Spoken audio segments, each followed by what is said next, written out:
చాలా బాగుందమ్మా, చాలా బాగా చేస్తున్నావు. ముఖ్యంగా నీ డ్రెస్ సెన్స్ చాలా బాగుంది. దయచేసి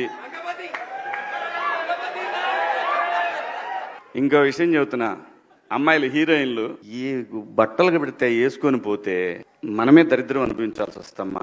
ఏమనుకోవద్దు, హీరోయిన్లు అందరూ మీరు అనుకున్నా నాకు పోయేది లేదు, లాగి పీకుతాం మనం, అది వేరే విషయం. కానీ మీ అందం చీరలోనో, మీ అందం నిండుగా కప్పుకునే బట్టల్లోనే ఉంటుంది తప్పితే సామాను కనపడే దాంట్లో ఏముండదమ్మా.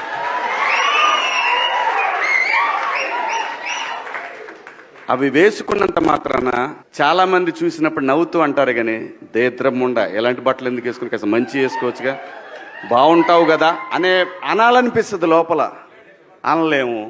అంటే మళ్ళీ స్త్రీ స్వాతంత్రం లేదా, స్వేచ్ఛ లేదు. స్త్రీ అంటే ప్రకృతి, ఎంత అందంగా ఉంటే అంత గౌరవం పెరిగిద్ది. ఈ ప్రకృతి అద్భుతంగా ఉంటుంది. అలాగే స్త్రీ మా అమ్మ చక్కగా ఎప్పటికీ గుండెల్లో కనపడతా ఉంటుంది, ఒక సావిత్రమ్మ కానీ, ఒక సౌందర్య కానీ. అలాగే ఈ జనరేషన్లో ఇంకా చాలామంది, రష్మిక, చాలామంది అమ్మాయిలు ఉన్నారు. వీళ్ళందరూ ఇంపాక్ట్ క్రియేట్ చేశారు కాబట్టి అమ్మటే చెప్పగలుగుతున్నాం. గ్లామర్ అనేది ఒక దశ వరకే ఉండాలా, ఇంతవరకు ఉంటే పర్లా, అది ఇక్కడికి రాకూడదు. నేనేవాళ్ళే కానీ చెప్పడానికి మళ్ళీ అందరు రేపు పొద్దున పెద్ద పెద్ద వాళ్ళంతా బయలుదేరతారు, మాకు స్త్రీ స్వేచ్ఛ లేదు.